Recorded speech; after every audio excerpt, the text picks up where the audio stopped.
Yo, what is up, YouTube? Welcome back to the channel. We have our second round NFL mock draft coming to you. This is a continuation of our first round mock draft. Go ahead and check that out on our channel. And we are sitting here at pick 33. But before we jump into that, hit that subscribe button if you are new. We don't want you to miss any of this content.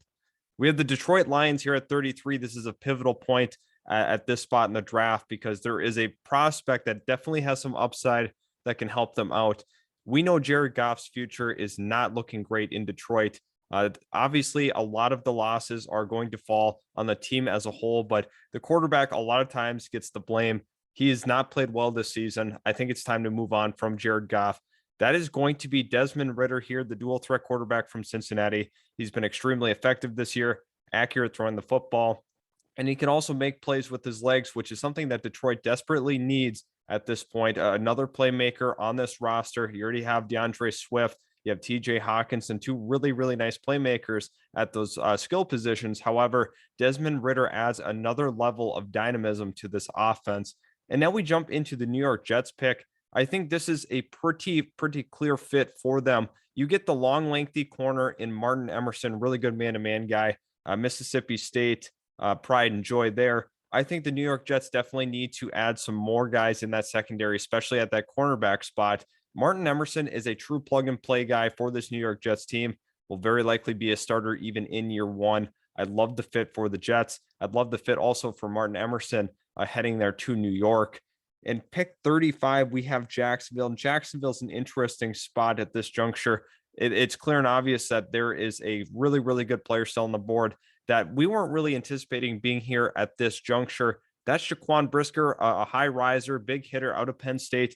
Jacksonville needs to add a strong safety to this team. It's going to have to be a culmination of figuring out what's the fit with Rayshawn Jenkins at this point. Andrew Wingard's been playing a lot for this team. He's not the long-term answer. Andre Cisco is another guy that's in the mix.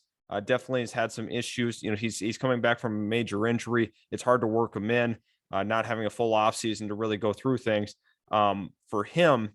So I think Jaquan Brisker fits in nicely. You can kind of play around with Cisco, have him play a nickel corner if you want to as well. There's a lot of different things you can do. I think another guy, talking about Rayshawn Jenkins, he's a possible cut candidate just with his number. I know they just signed him to a 4-year deal. However, after his play this year, I've not been impressed thus far. Hopefully he can turn it around, but it does not look good for Rayshawn Jenkins. At number 36, we have the Houston Texans, and the Texans are at a really good spot to add a huge playmaker to this team. Very likely will be in the top 30 in terms of my overall big board. Jahan Dotson, a really, really interesting prospect out of Penn State. So you have another Penn State guy go. Reason I like Jahan Dotson so much, he is so creative in his routes, also really good at catching the ball in traffic along the sideline, has a great awareness of that sideline. This is a player that definitely could be an impact guy for this Houston Texans team. They need to get younger, obviously. There's going to be some massive overhaul on this roster. I think adding a receiver to the caliber of Jahan Dotson could very, very well serve them in the long term. And now at 37, we have the New York Giants. And the New York Giants are at a position where they can once again get some really, really good value in this draft. They've done a nice job so far from what we've drafted thus far. But looking at it here, Christian Harris, a true sideline to sideline linebacker, pretty good athlete, very, very good tackler. There's so much to love about the overall package of Christian Harris. He has some upside in the passing coverage as well. I love Christian Harris at this spot. I think this is good value for New York. I think it's a good fit alongside of Blake Martinez. Really, really good pick for the New York Giants taking Christian Harris. And now we have the Seattle Seahawks, who have had some struggles in that secondary. I think that's pretty clear and obvious. They very well could look at the corner spot. They could look at the safety spot. Once again, I'm drafting value here. I think the Seattle Seahawks, this is not something that they generally do in terms of drafting value. Normally they're not afraid to go deep down a draft board to take a guy, right? Jordan Brooks was supposed to be a 3rd round pick in his draft, ends up going in that 1st round. Jordan Battle is going to be the pick here. I think this makes too much sense for me. Physical safety, can play up in the box, something that Seattle, obviously they have that in Jamal Adams, but I think they can coexist alongside of each other because Jordan Battle is a better coverage safety than Jamal Adams. I like Jordan Battle because he has a very, very versatile skill set. People might not see the overall fit with Jamal Adams, but I think with a player this talented, you're going to be able to make it work out. I think it'll be okay for them. Definitely some other players that they could have gone with, like a Roger McCreary, but Jordan Battle's value at this point is too high not to want to take him here at 38. And now at 39, we have the Chicago Bears. The offensive line is still an issue. I think that's pretty clear and obvious. I think there's a guy that you can really build around on this offensive line here. That is Kellen Diesch from Arizona State. Definitely going to be a huge upgrade at that line spot, just because Chicago has to start building around for Justin Fields. Allen Robinson is not going to be there long term. The offensive line's got some huge question marks across the board. They've been trying to address that. They got to keep going. I think Kellen Diesch is going to be a really, really good selection for them at this juncture, just considering what they have on the roster, and the positional need is absolutely huge. Plus, he's a good spot here at 39. And the next pick here, we have the Miami Dolphins. And the Miami Dolphins are kind of in that same boat where I guess they have to prepare for Tua being their franchise guy moving forward. Unless a trade happens, that's their guy. Once again, they have to protect him up front. You have to look to that offensive line. And the same story goes here. You have to look at Bernard Rainman, that is going to be the pick. Reason being, they have to make sure that they are protecting Tua at all costs. I think they're going to get creative with their offensive line, do a couple of things to kind of change it up in this offseason. I think at pick 40, that's the right opportunity to take a high upside guy like Rainman. I think that makes too much sense for this roster moving forward. And now at 41, we have the this is actually Tennessee's pick right here. So we do have to address that. And at this spot, I think for me personally, I would really like to see Trey McBride go. You have Jonnu Smith walk out the door. I think that Trey McBride, he's actually been arguably the most productive of the top guys here. He's already amassed 900 yards on the season. Other guys like Weidermeyer are sitting around that 400 or 500 yard mark at this point. But Trey McBride, I think this is a really, really good fit. Tennessee is going to have a lot of success with him, go a lot out of the play action. Trey McBride makes too much sense at 41. And then the next pick, this one's exciting as well. You got the Washington football team, another team that's trying to build the trenches, right? We've seen them build their defensive line, right? So now let's focus back on that offensive line. I think long-term, they want to make sure that the trench play is good. I think there's a couple of guys you could go with, but I'm going to opt with Darian Kinnard, good in pass protection. I think this team definitely is going to look to, set up for that franchise quarterback. Darian Kinnard can get the job done. And judging off of what we've done in this mock, we're getting Malik Willis some help there. Darian Kinnard is going to be the pick here at 42. It's a good value. It's a good fit. It makes too much sense to me here.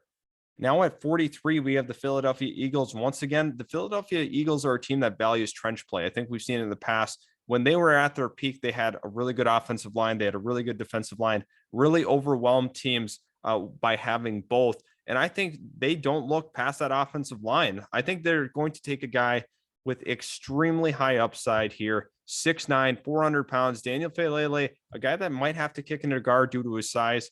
However, I think that he's just such a moldable prospect that, if you're able to have him play up to speed, play quickly, handle the speed rush from the outside, Daniel Faalele could be a home run pick for this Philadelphia Eagles team. I love that there for them. I think that they have to take some chances in this rebuild. They have a lot of picks to do it. So you can go ahead and make some of those riskier moves.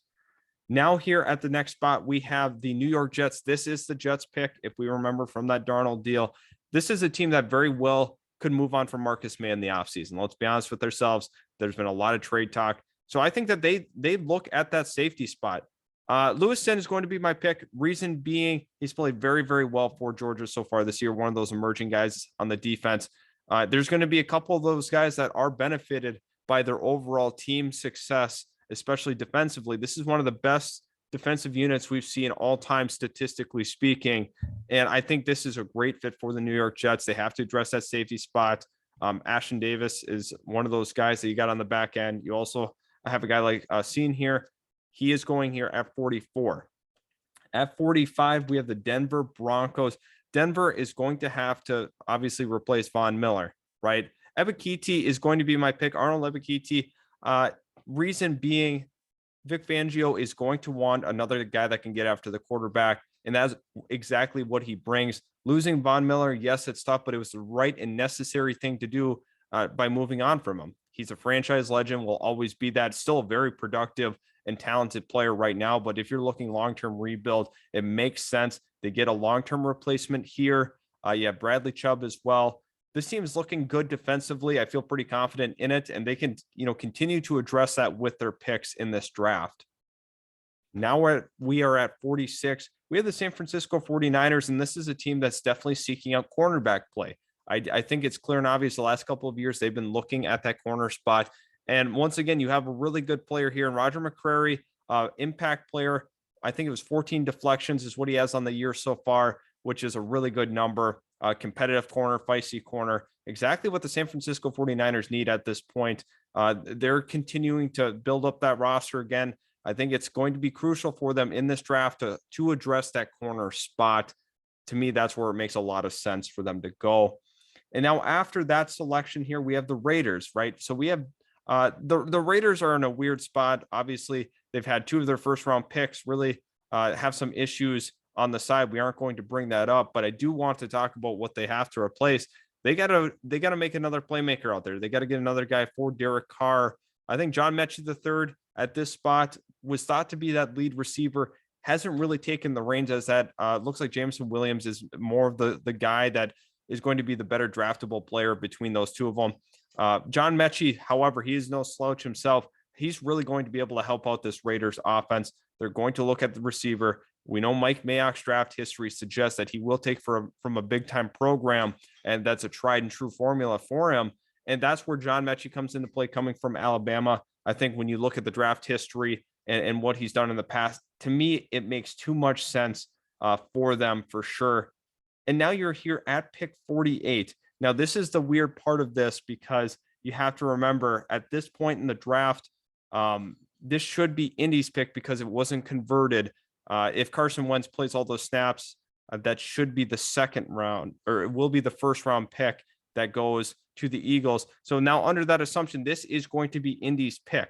And that's really not going to change things for me here because I'm looking at a linebacker that has gone under the radar. Chad Muma is going to be the pick from Wyoming.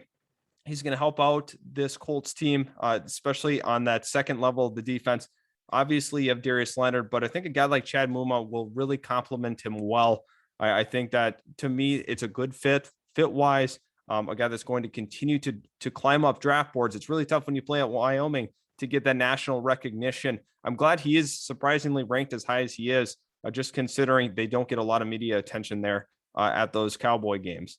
At 49, you have the Cleveland Browns, and the Cleveland Browns are looking at this saying, okay, we have a guy that makes too much sense for us. We've talked about it on the channel a lot, guys. They are going to look at that edge spot, right? Myjai Sanders was the guy that was flirting in that first round conversation for a while. He's dropped to that second round. Myjai Sanders could be a really, really good addition to this defensive line. Jadeveon Clowney's not there long term. You have to have a guy that's ready to go to be on that other side of Myles Garrett. We've talked about it a lot. Myjai Sanders, good fit for the Cleveland Browns. I think this is definitely the way they should look. And now you're at the Cincinnati Bengals pick, and this is going to be a pick that very well could surprise some people. Judging off, what's gone off of the board here, I think it's actually kind of interesting to look at that tight end spot. Jalen Weidermeyer was once thought to be that first round pick, hasn't been as productive. He's a good athlete. Him and CJ Uzama can be a good pairing for this Bengals team, moving forward. So I'm going to go ahead and select Jalen Weidermeyer. I think it's a good pick for the Bengals. Getting some more dynamism, a little more speed at that tight end group could really go a long way for sure. So the Bengals go ahead and get their tight end. I think they're kind of capitalizing on him not being as productive as people hoped. However, I think that's a very, very good selection for them. And now you're sitting here at 51. You have the New Orleans Saints, and New Orleans is thinking long-term, right?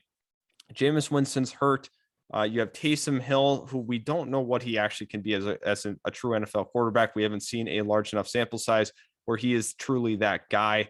I think we know the writing's kind of on the wall. He's not going to be the franchise quarterback, but Kenny Pickett is still here. I'm going to opt to go with him. He's had a breakout season at Pitt so far this year. They've been super competitive. He's been accurate throwing the football, limiting turnovers. To me, that's huge for the Saints team.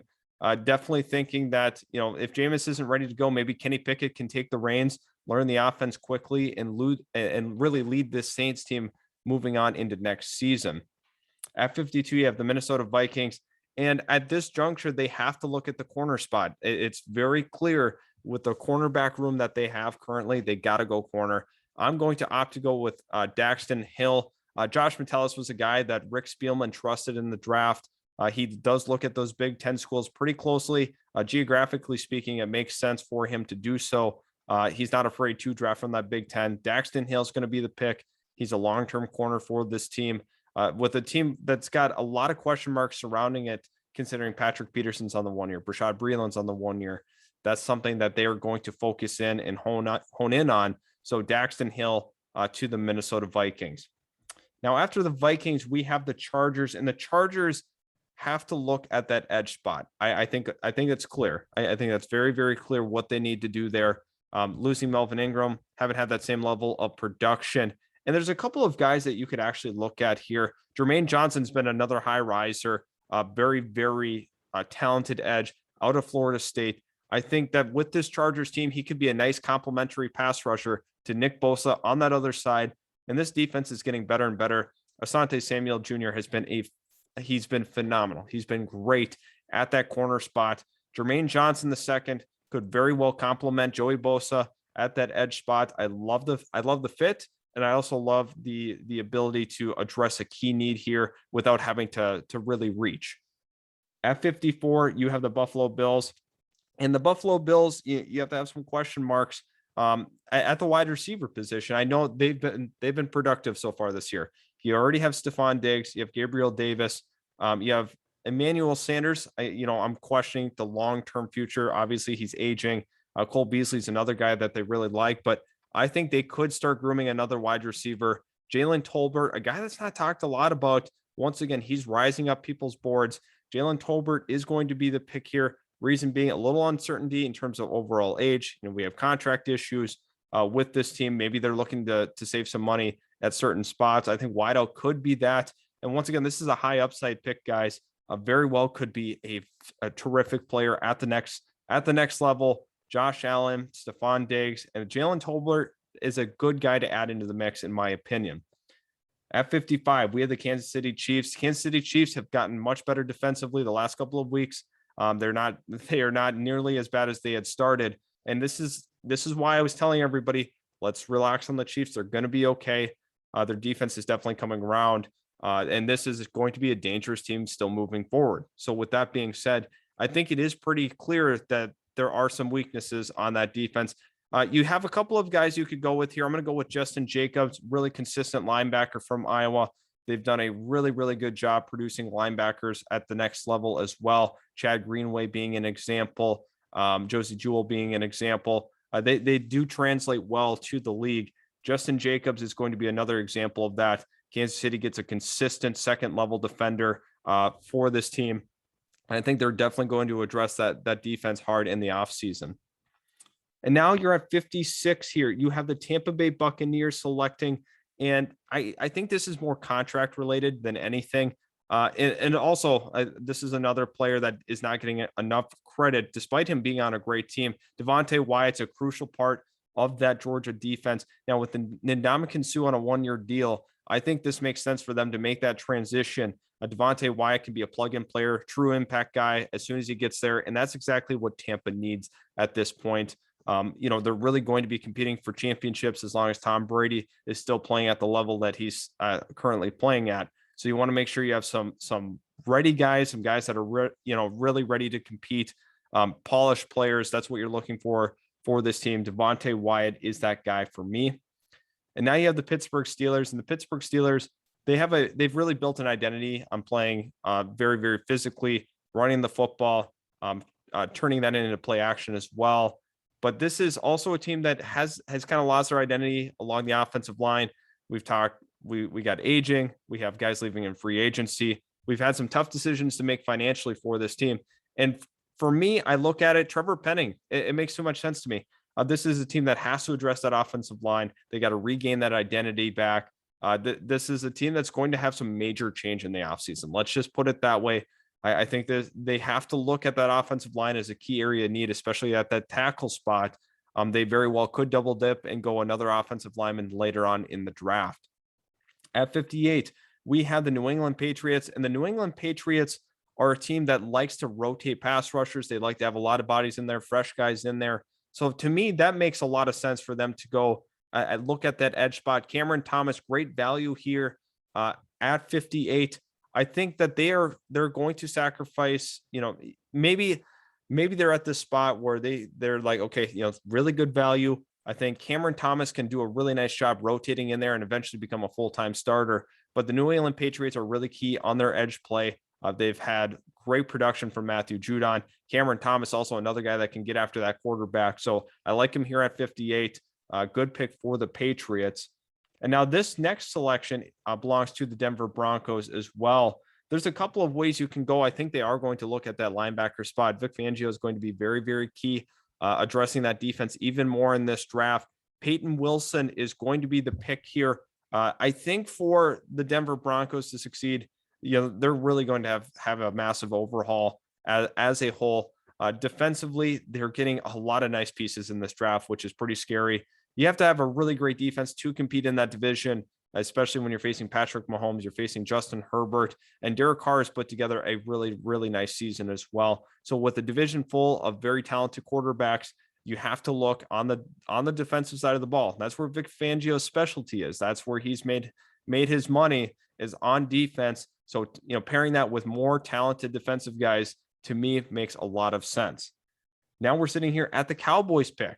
The Cowboys are going to be looking, to me, at that corner spot. Trayvon Diggs has been playing great. He's done a lot of great things so far this season, but my concern is the other cornerback play. Noah Daniels is probably going to be the selection out of TCU. For this team, they have to make sure that they are protecting themselves on the boundaries, right? Once again, this is a team that has been exploited at times at that boundary spot, but Trayvon Diggs has done a great job really forcing the turnovers, generating that points off of turnovers, opportunistic player. But I think Noah Daniels can help complement him. This team is going to be super dangerous. Once you get a Noah Daniels in the building and you have another really good corner, it's going to be tough to score on them. Micah Parsons has looked like an absolute superstar. Like I was talking last draft process, this guy is going to be scary versatile. I talked about it over and over again, and we are starting to see that with his ability to rush the passer, play the run, play the pass. He does it all. At 61, we have the Baltimore Ravens. The Baltimore Ravens are a team that, once again, kind of similar to Pittsburgh, need to reestablish that offensive line. I think Zion Nelson is sitting here. To me, you have to go with a guy like Zion Nelson just because they are desperate need of getting another guy along that line. You can play him at tackle. You can play him at guard. This is a team that also seeks value as well. I think Zion Nelson could be a really, really good value selection at this spot at 61. Props to them. They're one of the best teams in the league when it comes to actually drafting and getting great value for guys. At 62, we have the Green Bay Packers, and this is a team that's going to be looking to replace Billy Turner this offseason. So I think it makes sense. Sean Ryan is going to be the pick out of UCLA. At this point for Green Bay, they're going to kind of restructure their team, get it set up for Jordan Love to have some success. Aaron Rodgers is able to hide some of the deficiencies on the team. They're still a very, very, very talented roster up and down. I think at the tackle spot, you want to move on from Billy Turner. Getting a guy like Sean Ryan to come in, absolutely huge for the development of Jordan Love. At 63, we have the Tennessee Titans, and the Tennessee Titans are at a juncture where it could make some sense to go with some of the guys on the board. You got Jalen Cantalone, you have Braden Smith still on the board. But the one that kind of piques my interest here a little bit is Breece Hall. Let's think about Derrick Henry spelled by a guy like Breece Hall. At one point in time, we thought he was going to be a first-round pick. He's kind of slid a little bit in a lot of people's draft boards. I think it could make some sense for them to look at Breece Hall. But value-wise, I want to go with Jalen Catalone just because he is such a good value pick here. His skill set is versatile. one of the best safeties in the entire SEC. He's just a big time playmaker, and he can do it all. So getting a guy here of his caliber is scary to me. I think you can use him in a lot of different ways. You can use him as a chess piece. Love the value for Tennessee. And then finally, you have the Arizona Cardinals. And this is, once again, they're going to be looking at that spot here. If we turn our eyes to I need to go to the cornerback position. That very well, it's tough. It's tough at that spot to look at it and say, that's where we want to go. I'm actually not going to opt for corner. And once again, we're going with some value. I'm going to have Braden Smith go off the board. Again, this is a value selection for them. They need a corner, but they were on the wrong side of that corner rush. Braden Smith, terrific player, terrific. It's great that he fell this far. He is going to be the pick. So thank you guys so much for tuning in to watching the video. Please subscribe if you are new. Also, hit that like button if you do enjoy our utility sports videos, especially our mock drafts. It really means the world to us and helps us get in front of the eyes of other people as well. So thank you again for all the support, and we can't wait to see you guys in our next video.